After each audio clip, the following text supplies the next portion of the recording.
Good morning, sports fans. You're listening to 96.9 FM WHYR-LP Baton Rouge Community Radio.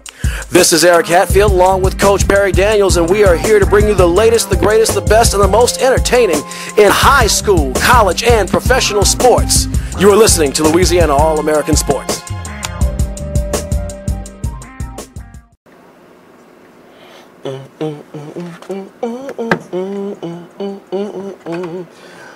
Good morning. Good morning. Today is Saturday, May 24th, 2014. It is Memorial Day weekend, and it is time for another edition of Louisiana All-American Sports. This is Eric Hatfield. And I'm Coach Perry Daniels. And let's go ahead and jump into all the fantastic sports stuff we have for your Memorial Day weekend. A lot of hosts are taking the weekend off, slacking. Not us. We're right here. Not us. Here to bring the show to you here on Louisiana All-American Sports. Well, you might be jonesing a little bit. It's been, a couple of days since we've seen any basketball action. The NBA playoffs have had a little bit of a hiatus.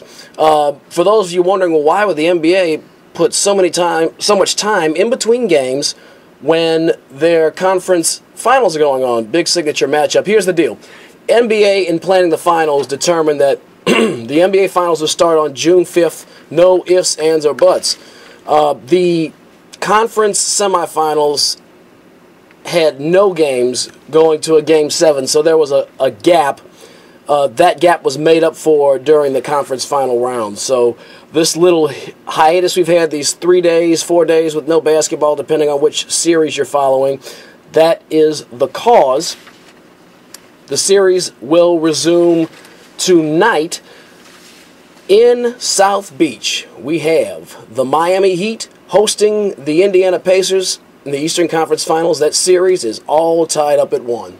That series is all tied up at 1, and the winner of this game, Game 3, the statistics tell us usually wins the series. So it's going to be interesting to see how the Pacers come out, Eric, now that they've been punched in the mouth by the world champion or the NBA champion Miami Heat. Literally punched in the mouth. Literally, yes. Literally. As you know, Paul George is having some concussion issues. We're not sure if he's going to play tonight. And if the Indiana Pacers don't have Paul George, it's kind of difficult to believe that they will be successful against the Miami Heat. In Miami. In Miami. So it's real interesting. We both kind of picked Miami to win this thing in 6 games, right? Right, correct. Right, so it looks like it's on track to do that, Eric. And we'll just see, man. But tonight's a very pivotal game. Last week, I'd said that if Miami could take either game 1, 2, or 5, I expect them to successfully defend their home court and take it in 6. And so far, that seems to be what's unfolding. We've seen over and over again how the Miami Heat are just not a really good Game 1 team. And while the Pacers had a convincing victory in Game 1 with a significant margin of victory, they really appeared to be on top of the Heat throughout the entire game. Miami almost treats these Game 1s like throwaway games. By the way, area code 225-343-9927, 225-343-9927 to get in on the discussion here at Louisiana All-American Sports. Jump in. We'd love to hear from you. Miami has a history in Game 1s during the Heatles era. By that I mean LeBron James, Chris Bosh coming down to join Dwayne Wade. The first year that they won the Eastern Conference, they lost Game 1 of the conference final series against the Chicago Bulls.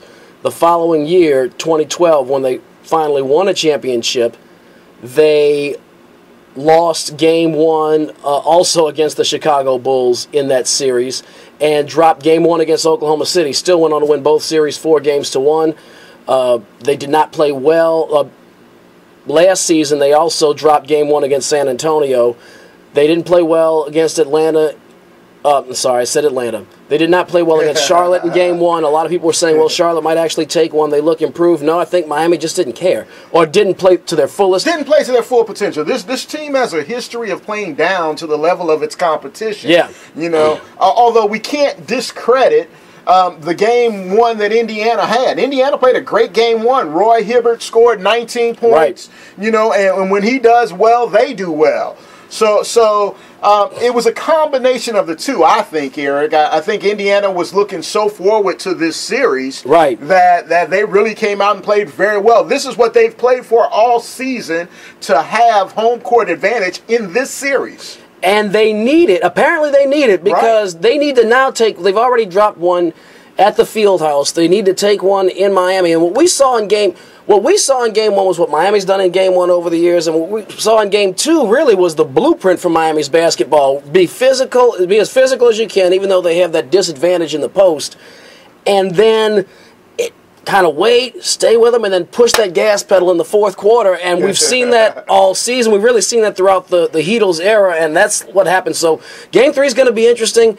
No Paul George could be a potential problem. Yeah, that could be a huge problem for them. Moving over, though, to the Western Conference, looks like Oklahoma City got some... I don't know if they're trying to hype it up in the media or they're rushing this man back too soon, but reports began surfacing on Friday that Serge Ibaka has been upgraded from out for the season with a calf injury to day, and he is questionable for Game 3. Really? Now, yeah, that was a thing that made me go, and what that tells me is that Oklahoma City... First of all, Ibaka must have progressed along a lot faster, and the injury might not have been as serious as originally thought. Maybe it was a deep bruise instead of a tear. I don't know. Or let's hope that he's got a second opinion and the team doctor hasn't given him something to get back out there and play on an injury. Yeah, you stole my thunder. You're alluding to that. That's fine. That's cool. You read my mind. And that's going to, bridge us to a topic later in the day about the NFL. Those of you that follow sports day to day probably know about the latest NFL lawsuit. Anyway, I hope they're not doing that with Serge Ibaka, because that's a speedy turnaround, man. That's a huge turnaround, man. But they go into that. I wonder would he have recovered as quickly if they were up 2-0? Oh no!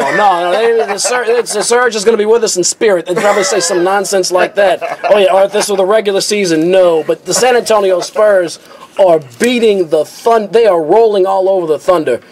They destroyed them in Game 1. Obliterated them in Game 2. Game 2 was unbelievable. It was a 30... I forget the... Oh, it was bad. It was a 35-point victory on Tuesday night, Game 2.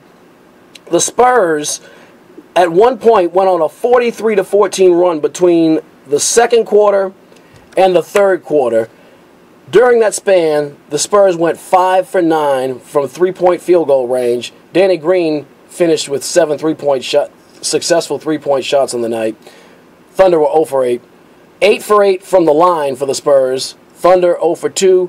9 dimes by the Spurs, only 1 for OKC. The Spurs were trailing by 3 points at that time, so it's not like the Thunder, got clobbered from the beginning. But when San Antonio turned it on, it was like a rocket ship with the fire coming out of the back, and OKC just looked like they were standing on Earth watching the ship fly away. It's a couple of things here, Eric. One, this San Antonio team is just really, really good, man. Right. They're well coached. They're the most fundamental team in the NBA. Right. And they know how to move the ball. They know how to exploit weaknesses. And without Serge Ibaka, this Thunder team, they have a glaring weakness. They lose a lot defensively. Yeah, they do. They do. 6'10", and he can put points on the board. Right. So San Antonio's exploiting it just like they did the Trailblazers. I thought the Trailblazers were a much better team than they showed against San Antonio. Yeah, I think the Trailblazers thought they were a much better team than they showed against San Antonio. They didn't know what hit them. Right. So Popovich, hats off to you and Tim Duncan and the rest of those stars that we're so familiar with. The San Antonio Spurs, they're doing a great job. I don't think the Thunder are dead yet. I think when they get back to Oklahoma City, they're going to find a way to muster up, energize that crowd. Oh, yeah, they will. Carry them to at least one victory. I agree. Two. I agree. I think their best opportunity is probably tonight to get a victory because it's the first day of a travel day. I think that crowd's going to be pumped. You know, Serge Ibaka, if he even pulls a Willis Reed for a few minutes, he'll charge people up, or like going back to Karate Kid, a 30-year-old movie, Danny LaRusso's going to fight. Serge Ibaka's going to play. Yeah. It could be it could be an emotional boost. I don't know what to expect. That was really a curveball hearing that yesterday. Right. So it's going to be interesting. I'm going to stick with Spurs in 5 because Ibaka or not, Spurs just flat out look better. They are. Better. They are. Speaking of the NBA, the story that just doesn't go away. You ever get mildew on your shower towel and you don't tend to it right away with the spick and span or the shout it out or whatever it is in the bottle and it starts growing and growing and you got to get the Dow scrubbing bubbles to get rid of it. With the Donald Sterling flap with his racist remarks that led to him being banned from the league for life are just like that mildew. They're just growing all over the shower because that's a really good analogy. Because Mark Cuban is now coming to our bathrooms or at least our living rooms. Mark Cuban, owner of the Dallas Mavericks, never one to not be outspoken, commented on the Donald Sterling controversy. For those of you that maybe aren't big sports fans, don't follow it lately, Donald Sterling, owner of the Los Angeles Clippers, very good team. A private tape between he and his girlfriend was leaked to TMZ. He was making racist remarks. I wouldn't say borderline or political correctness. It was outright racist. You can Google it anywhere. You can hear it. But NBA Commissioner Adam Silver reacted very swiftly to a massive public outcry. The tape was released late Friday, early Saturday. By either Monday or Tuesday, Donald Sterling was out of the league. Well, Mark Cuban was outspoken on that, just saying he was worried that there might be a slippery slope, as it was a private conversation that was leaked. It's something that had the man committed a crime, it would not be admissible in court because it was done without his permission. But Cuban opined on that, and then he followed up later talking about bigotry. We actually have the 2.5-minute audio of Mark Cuban making his remarks. Perry and I had discussed this a couple of days ago that, a couple of things. One, I was impressed that Cuban spoke his mind on something difficult when so many people shy away. That's right. But there was the drive-by media effect. There's a lot of mainstream of the golden microphone of Rush Limbaugh. Man, I tried to not quote, but this is one time that old Rush was spot on with something. By the way, 225-343-9927, 225-343-9927. The media took one snippet of that, and I'll tell you guys what it is after the fact if you haven't heard it, and played it over and over again, and it really blew the context of what he said completely out of the water. But that's the media, good news does not sell. But here is Mavericks owner Mark Cuban on prejudice. In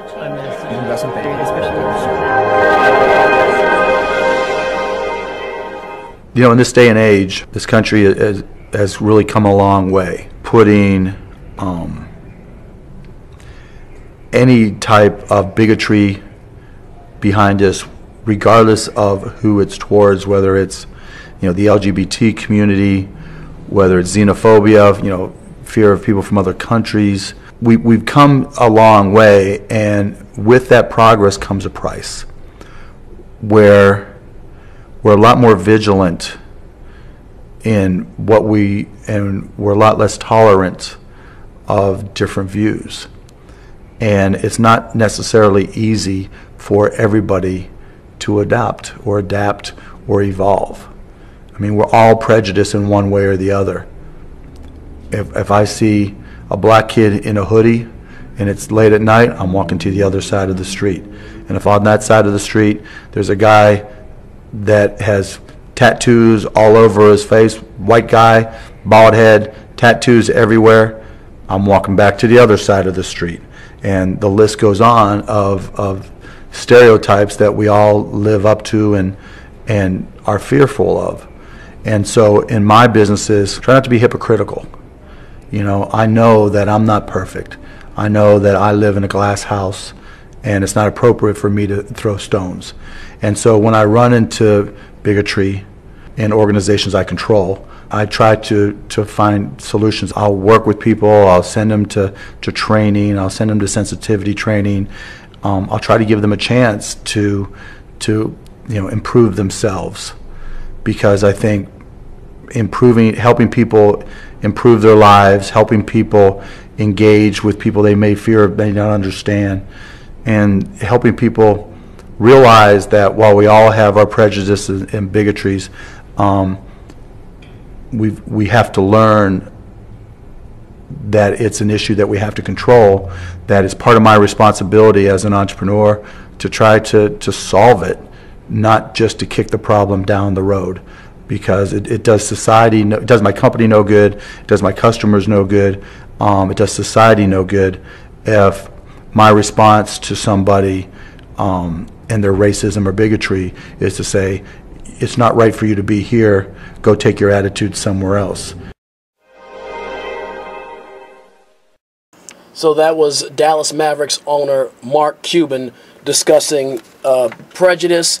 The drive-by media bit I had alluded to, by the way, 225-343-9927, 225-343-9927. I know you want to jump in on this, folks, but the drive-by media part was that the only part that got, the part that got played over and over again in the drive-by media was, quote, I mean, we're all prejudiced in one way or another. If I see a black kid in a hoodie and it's late at night, I'm walking to the other side of the street.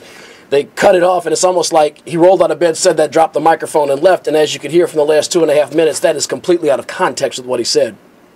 I'm not quite sure it's completely out of context. And what I just heard is Mark Cuban needs to take some of his own advice and go to some of his own classes. These classes that he recommends, because if he would not cross the streets because a young white kid with a hoodie was walking up the street, then he's missing the entire point. Forget about the big white guy with the tattoo on his face. The real question is, would you cross the street if there was a white guy in a hoodie? And why?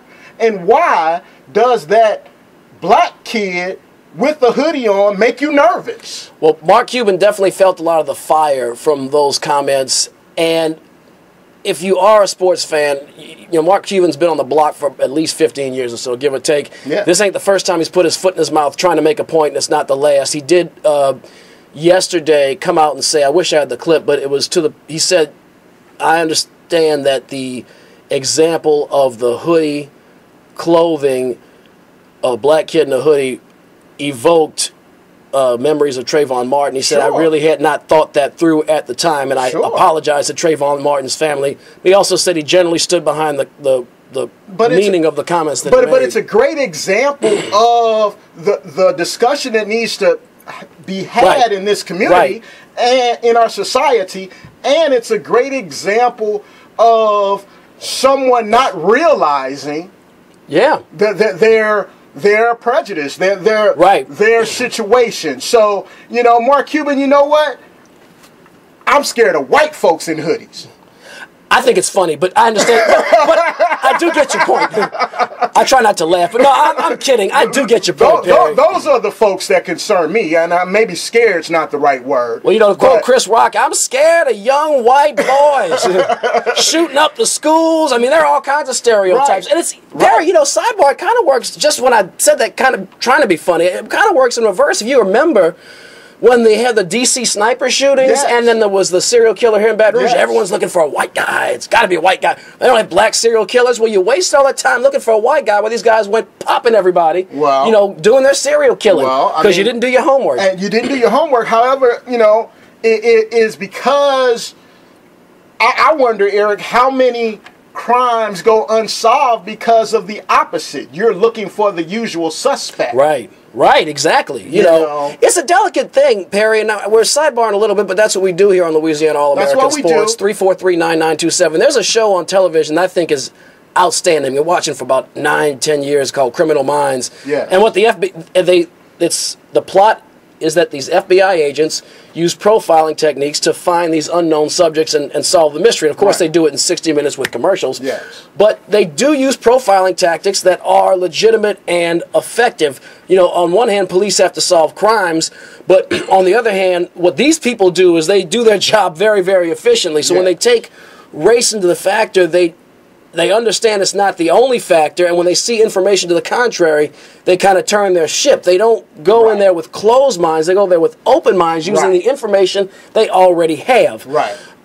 In society, most of us are not professional profilers, That's right. and I think for those of us that don't do it for a living or aren't psychologists or sociologists, we tend to kind of go the other way, where we go in with a closed mind and don't really open our minds until we see the light. Does Right. that make sense what I'm saying? It makes total sense, Eric. You know, trying to reel this thing back in a little Sure, bit. yeah, absolutely.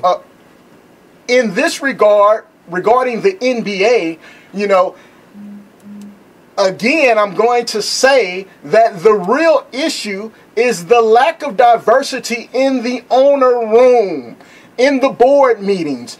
You know, there's a ton of research out there that shows us that the outcomes of decisions are generally better the more diverse the decision makers. So, you know, hey, the NBA has a halfway decent product. People Right. enjoy watching it. Right, to say the least. Imagine what it could be if that owner's room included more black people of color. Right. People Right, of more color. Michael Jordans, more of Shaquille O'Neal's partner in Sacramento. Yes. I gotta find that Because man's they name. bring yeah. something different to the table, Right. Eric, with their different experiences. So there's no telling how great the NBA could be if you had more diversity amongst its ownership. And NFL, I hope you're listening, NFL. Right. Because you're the main culprit. Your record is worse than the other two professional sports when it comes to minority ownership. Yeah, just when one. it comes to African American ownership. 0. You know, so hey, you know, it's a long football season, and I know that people care a whole lot about football, and people get very passionate.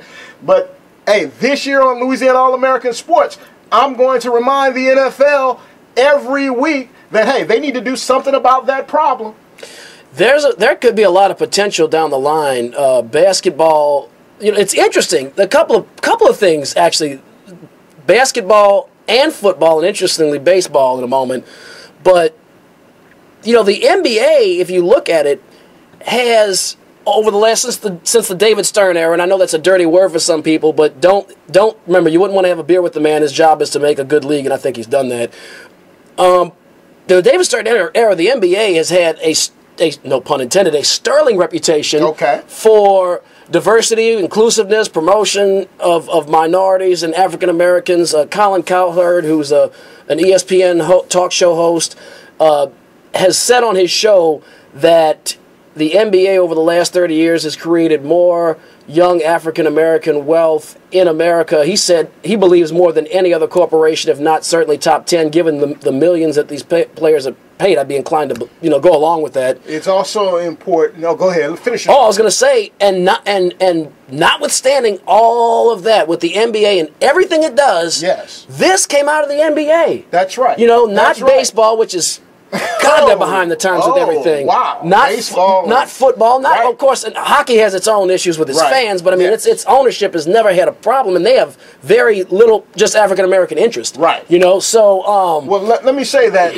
at least the NBA has they have a global strategy just like the NFL, but at Right. least theirs isn't just in Europe. Right. They just appointed Dikembe Mutombo as their African ambassador. Right. They're looking to spread their game in countries where people of color are the majority. Well, I tell you, I think, it's interesting, because, I mean, Roger Goodell is a very ambitious man, and you're right, he is going to, not only in our lifetimes, I think in the next 10 years, there's going to be a franchise in London. I really believe that. Probably will be.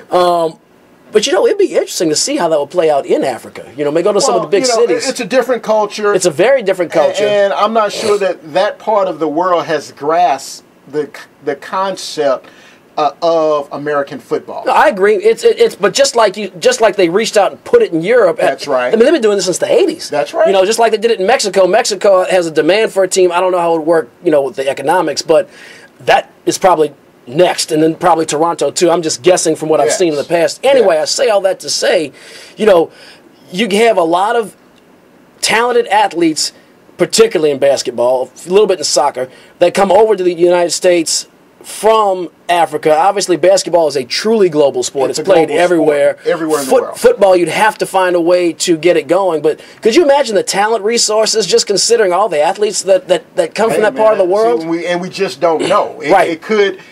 We've got to think outside of the box here and stop thinking within the tradition. Right. You know, we have an opportunity here to really develop something that is truly global in nature and is truly equitable. Right. I concur. We have a guest on the hotline real quick. Donald Sterling wanted to respond to Mark Cuban's comments real quick. I'm a racist. We knew that already. So I think, you know, one thing I'll say, Mark Cuban, whether you agree with him or disagree with him, I've really come to I used to hate him at first when he first bought the team because, first of all, he was so young and obnoxious and kind of quirky and just ran his mouth all the time. And, but you know what? I've come to appreciate his outspokenness and his forward thinking. I mean, he had a chance to buy the Texas Rangers, and I was really hoping he would just to help push baseball along into the 21st century, which is done kicking and screaming. And then you have these remarks. I don't think any of the other 29 owners would have had the wherewithal to just be honest. Look, this is what I think. Let's talk about it. And he did that, and good for him because that's how we get problems. That's how we start getting problem solved. That's exactly right, man. And I want to thank, first of all, Roger Mason Jr. Because his comments that came out changed the dynamic of the vote that is upcoming. And what I heard Mark Cuban say basically in that clip you just played is that he is inclined or was inclined to support Donald Sterling in this vote. And now I'm not quite sure that he still has that opinion. Right. However, and I think that has a lot to do with Roger Mason's leaked comments, Roger Mason Jr.'s leaked comments that allegedly LeBron James made. Roger Mason, president of the NBA vice president of the NBA Players Association. So, I thought that was great, I think that Adam Silver is good. I've said this before, I think he's going to get his unanimous vote. I think he's going to take those guys and be like, hey, if any one of the 29 of y'all doesn't vote for this, you're going to have a problem with me, and I'm young. I'm going to be here for a long time. I think he works for them now, Eric. He does work. He works for them. He works for them, but you know how a commissioner. They could, but you know how a strong commissioner, I mean, then they could, but that's sport. No sports league benefits by there are no short-term commissioners in major professional sports. Usually, you're absolutely right. Except for guys in baseball who die because they're 85 years old, like when they're appointed. Yeah, like that guy in the 80s. Anyway, I digress. But yeah, he is using a lot of political capital with those guys. I like to see that in this dude. Hey man, let's we're ready to transition. Let's get in. Yeah, we are. But want to remind you guys, since this is Memorial Day weekend, there's a lot of opportunity for recreational activity, and WHYR is presenting Radio Palooza very soon. It's and we have a lot of fine local sponsors. The Radio Bar is one of our sponsors of Radio Palooza. WHYR presents Radio Palooza, our 4th annual Community Music Festival, Saturday, May 31st, that's next week, at North Boulevard Town Square. Support for Radio Palooza comes from the Radio Bar, located at 3079 Government Street near Acadian. The Radio Bar offers an extensive list of classic and staff-created craft cocktails, beer, and a unique musical atmosphere that is controlled by you, the listener. More information at facebook.com/The Radio Bar. Radio Bar, drink with frequency. All right. Let's jump into the high school baseball results. Yes, sir. We've been keeping you guys updated on what our young people have been doing in high school baseball. The tournament concluded in Sulphur, Louisiana last week. From what I understand, it was quite successful. In Class 5A, Barb out of Lake Charles defeated a team from the Baton Rouge area, Live Oak. Barb was the #1 overall seed, Live Oak the 10th seed. Live Oak's path to the championship game last Saturday included victories over Sam Houston, East Ascension. No surprise there, they were expected to win those games, but then A juggernaut out of New Orleans, Live Oak defeated Brother Martin, the number 2 seed, in a best-of-3 series, then advanced to beat number 3 seed Jesuit, also a perennial powerhouse in high school baseball, in the state semifinal, and they advanced to face Barb. Well, Barb, the number 1 team in the state, finally, the cream rose to the top. They did end Live Oak's run, but what a run, a very well-earned runner-up trophy by Live Oak out of Livingston Parish. Great season. And Barb, as Perry had pointed this out to me a couple of days ago, that Barb has actually been rated the number 1 high school program in the country, period. So, Live Oak, you have nothing to be ashamed of. Look who you lost to. You lost to the Giants there. Great season, though, for Live Oak. In Class 4A, St. Thomas More, the number 1 seed in 4A from Lafayette, they've been coasting all year long. They've been ranked number 1 all year long, so it should come as no surprise. They defeated Neville 13-0. That game was stopped in 6 innings last Saturday. Congratulations to St. Thomas More.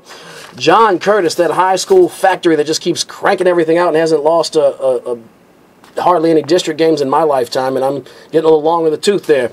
They were the number 1 seed in Class 3A. They faced 2nd seed Evangel Christian. Evangel Christian pulled off the win 6-4, taking the state championship in Class 3A. John Curtis, the runner-up. Number 2 seed in Class 2A, Kinder, defeated number 12 seed Catholic of New Iberia 2-1 in 8 innings.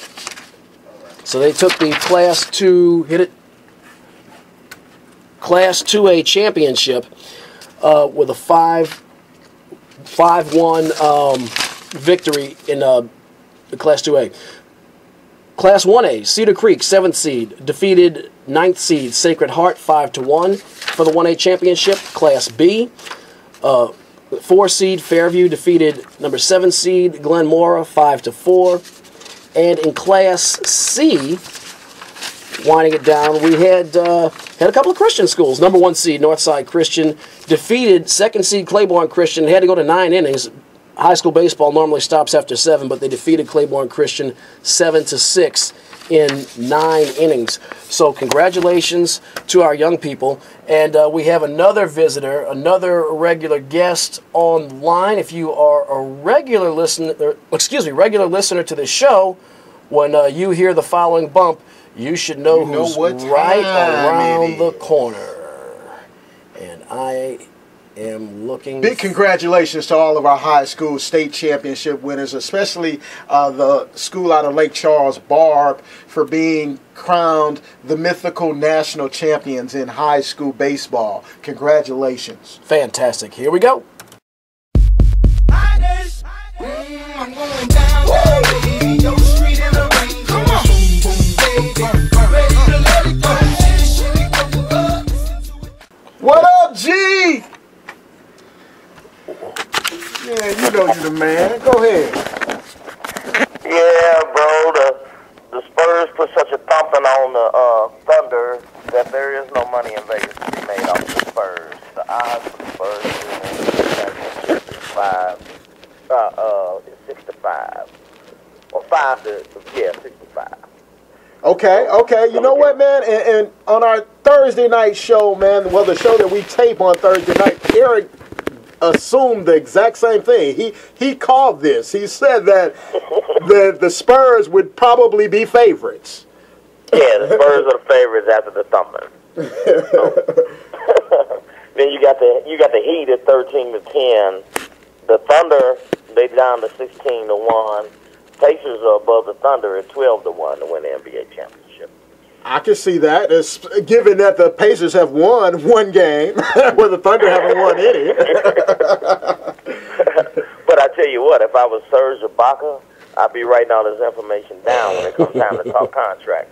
Good point. Yes, sir. So, is that it? Do we have any? I got a couple questions for you, man. If you don't have anything else to give us. No, I don't have anything else for the moment. All right. Talk to me about Mark Cuban first, and those statements. Your thoughts. Well, I'm like this. Mark Cuban said, Perry, we grew up in St. Louis. If we walking down the street and if we on Kings Highway and it's 5 brothers with hoodies on, what we gonna do?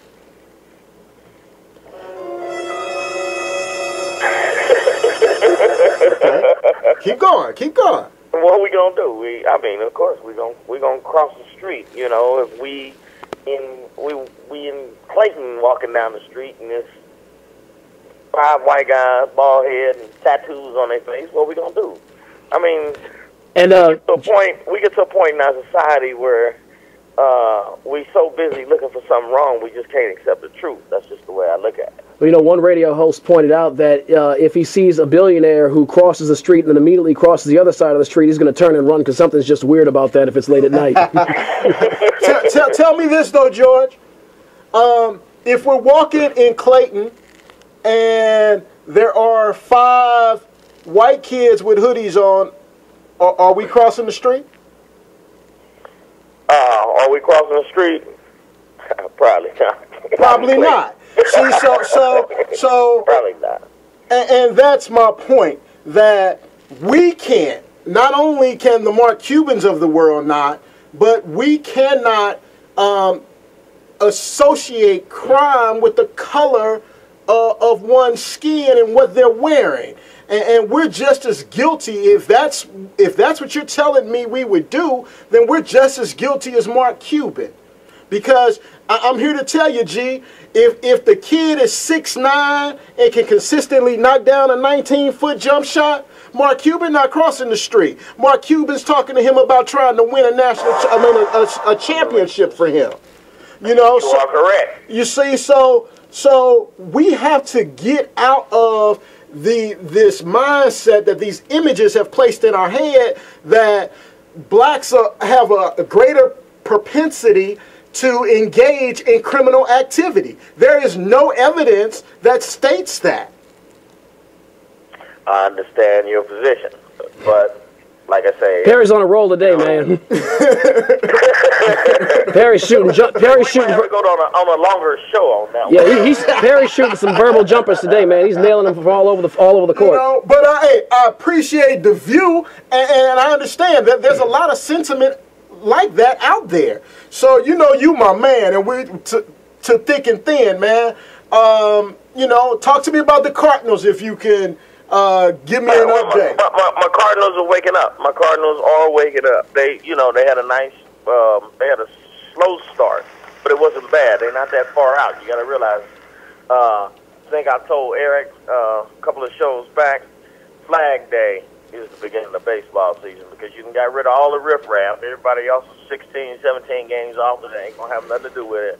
And the games that are gonna fight for it are there by Flag Day. That's right. That's right. So it's going to be an interesting run down the stretch, man. Hey, G, nothing but love, man. You know what? We got to get Brian on here to give us a regular Cardinal update. Oh, yeah. Matter of fact, I'll call him in just a few minutes, and I'll let him know. That's what's up. All right, man. Hey, man, you know the deal. Stay off the grid. Stay out of jail. Peace. I'm going down, baby. Yo, street in the rain. Come on. Boom, boom, baby. Ready to let it go.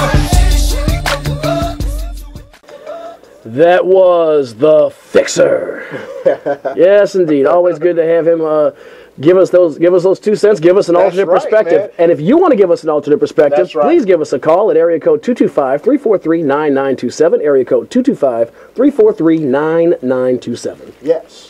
Where we moving to next, man? Well, you know, I think there are a lot of opportunities for people to tell Mark Cuban, I told you so. Maybe you shouldn't have been so forthright. And so this is always a chance for us to say, I told you so, in our regular segment, I told you so. This week is a little different from others. We didn't have any outright predictions. We kind of talked about things that might happen down the line. In other words, we're in the midst of the conference finals, which take a couple of weeks, so there's not necessarily going to be an outcome from one week to the next. But, you know, first of all, enjoy our regular segment. We'll probably bring back some of these clips in a couple of weeks when those outcomes are decided. And also, let's not forget that this is Memorial Day. First of all, have a happy and safe Memorial Day weekend, and let's also not forget the reason for the holiday. Miami, you got to. I mean, the Flyers not under your backside at that point. It never will be, and I think it will be in this series. I think we're going to have a fight. I do too. Who are you calling in the series? It's going to make some great I told you so. Oh, Miami. I mean, no doubt. I do think Miami's going to win that series. I'm thinking Miami in 6. That's what I'm thinking. The Heat will have a problem if they're 4. I think if they can take one of those first 3 games that are played in Indianapolis, either game 1, 2, or 5, if they take any one of those, I think Miami wins it in 6. What I don't expect is a 7th game. I don't expect Miami to win a 7th game, but I don't expect it to go to a 7th game. I hear that. And that's a pretty good prediction. You know what? I think I'm going to stick with that as well, that Miami should win it in 6. However, it would be a great story if Indiana gets themselves together and go on and beat the 2-time defending champion Miami Heat. That would be just a great sports story. Yeah, right. So, but okay, let's predict that series. How do you see that finishing? San Antonio, I'm going to say, honestly, I'm going to say San Antonio in 5. I was about to say 6, but I don't even, I think without Ibaka, I don't, I'm thinking those first 2 go to San Antonio at the AT&T Center. Maybe OKC takes 1 or 2 in their own building. But I think if it goes back to San Antonio 3-1, I think it gets closed out there. Yeah. I want to say 6. I'm tempted 5-6, but I do think that the loss of Ibaka just tips the scales that much. Right. 6 is such a safe pick. It is. So I'm going to stick with the safe pick. I was tempted too. I'm going to say San Antonio at 6. But, so then we'll have a rematch. Yeah, right. Of last year's final. Yeah. I'm a racist. And still does. As Barb on Lake Charles, #1 overall seed in Class 5A, they eliminated Sanoma in 7 innings at McMurray Park yesterday. They've advanced to the championship round, but the little engine that could, Live Oak, our friends from Livingston Parish, those kids have kept on trucking. They rubbed out #3 overall seed Jesuit yesterday, 5-6 in 7 innings. Oh wow! Yeah, so semifinal yesterday. So they have run the gauntlet. They have one more game, which would be against Barb. Maybe Live Oak can bring that baseball championship to the Baton Rouge area. That would be awesome, man. That team, that school has struggled in every other athletic sport so bad. Right, and they didn't have an easy road here. I see. But they're gonna face the juggernaut. I don't know how easy that's gonna be for them. So you know what, man? We've got about 20 minutes left to go in the show, and we know what's coming up right after our show. We've got Noel Jackson with Music Satisfaction.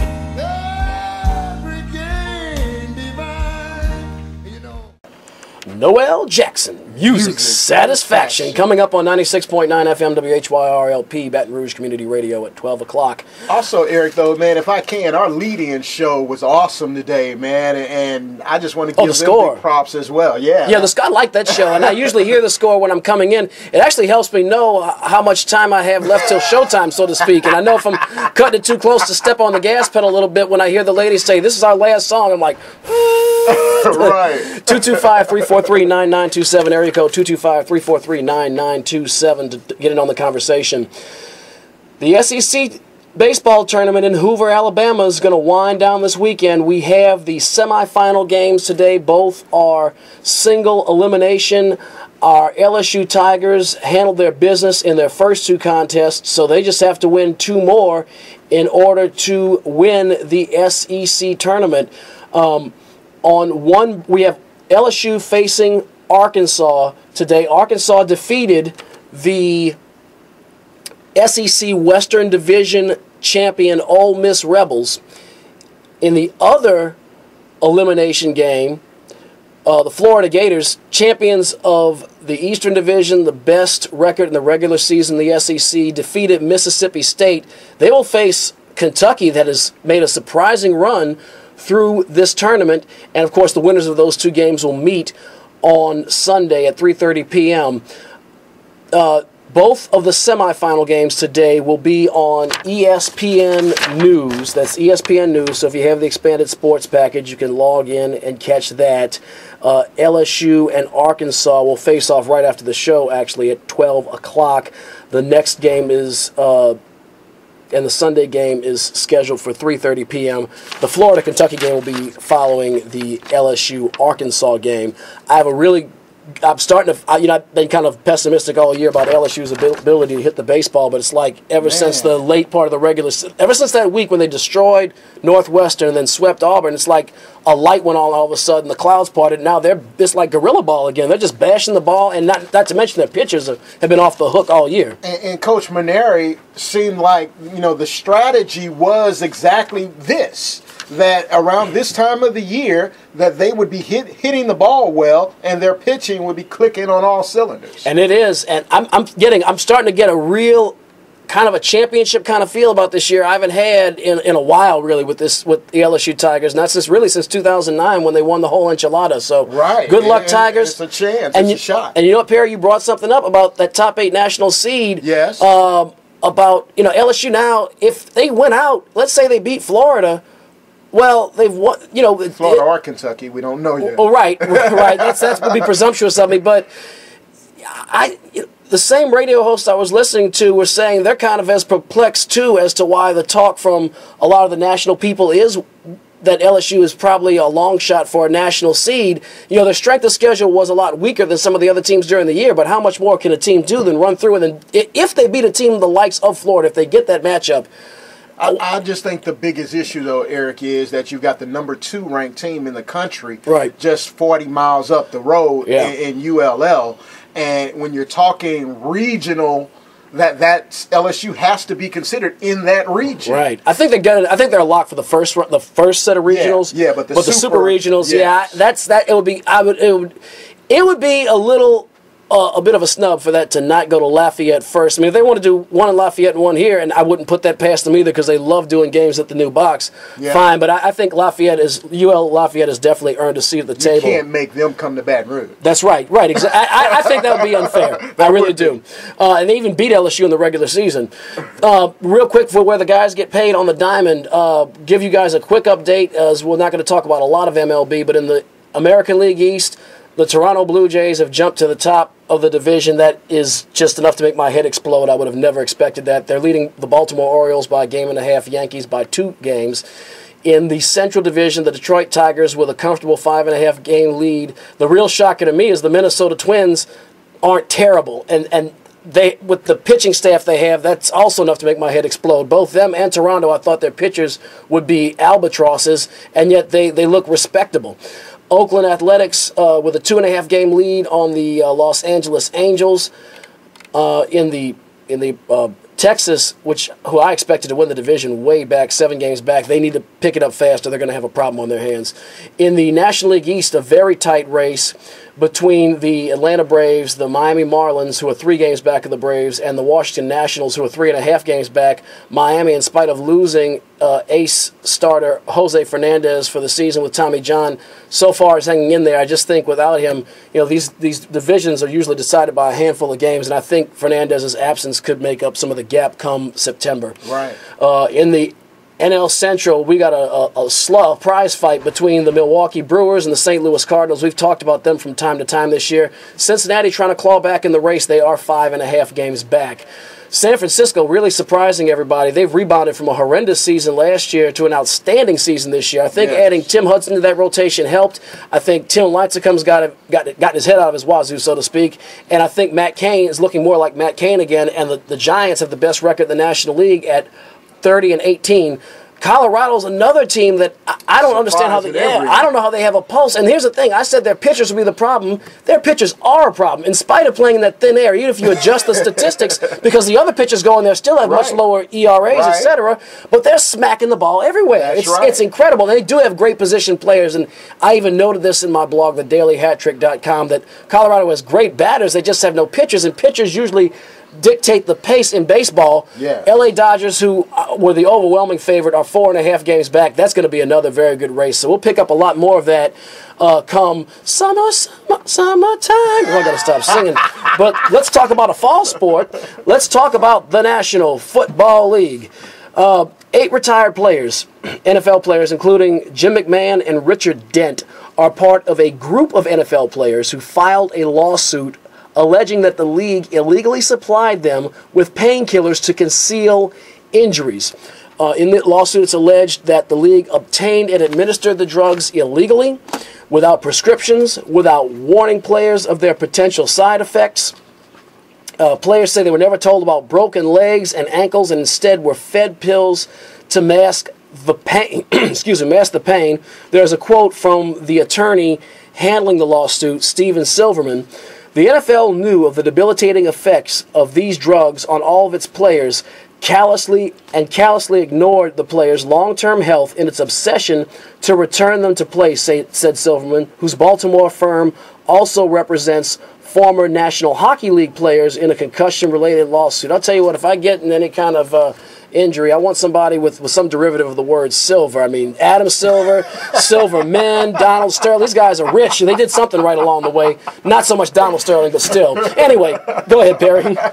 No, man, it's tough not knowing the details of the situation, not being really close to the NFL. It's difficult to pass judgment when you're just seeing the NFL through a tube, through the television.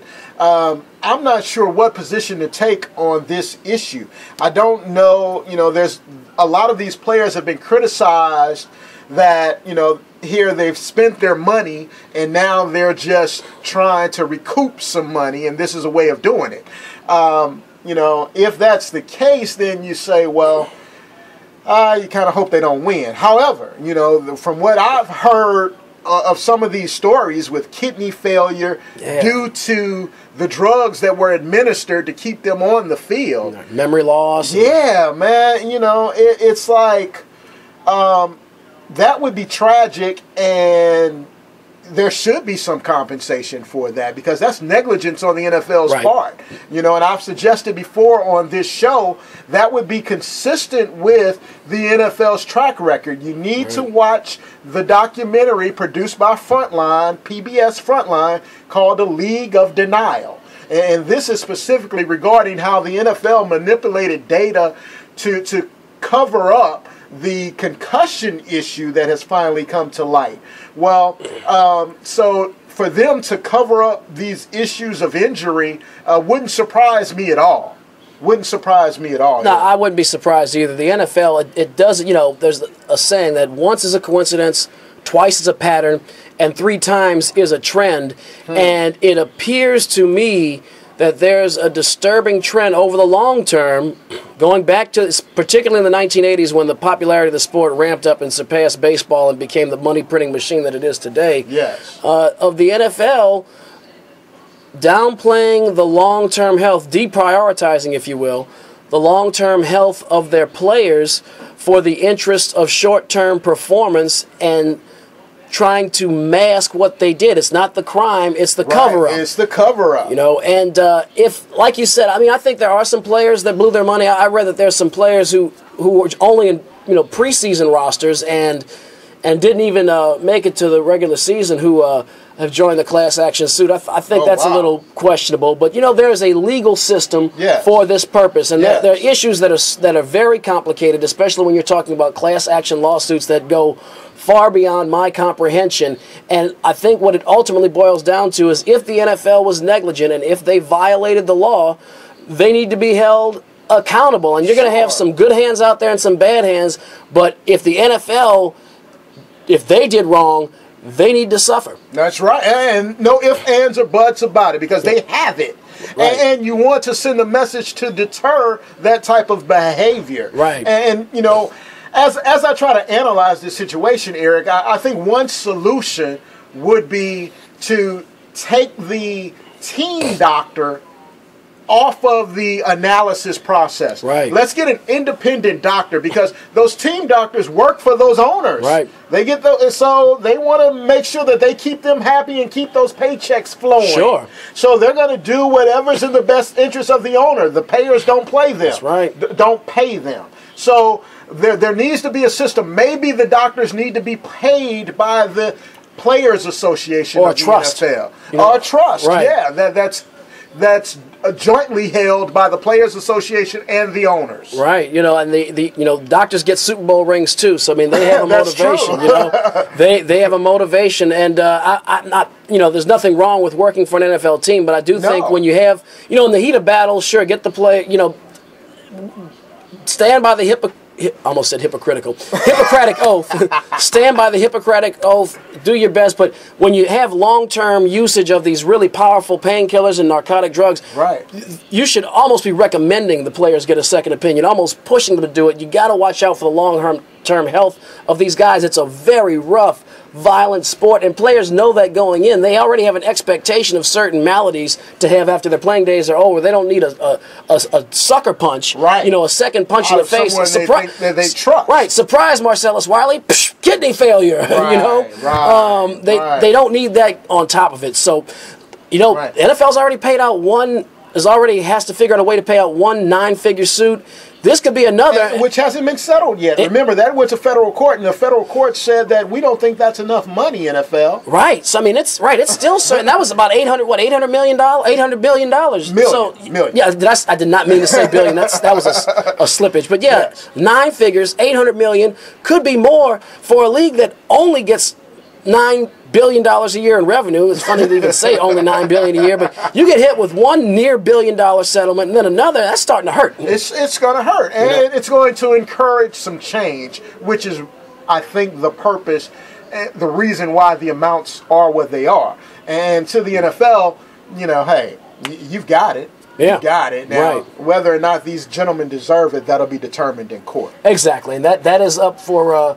We could speculate all day long, but as you said, that's as we've said, that's for folks who, are a little bit advanced in the workings of the legal system. I got it.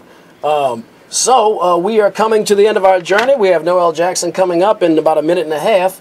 As we always say around this time, ADT, JNS, love you. have a good afternoon. Hail to the king and lords of life. May he protect us from the evil. Hail to the king, lords of life. May he protect us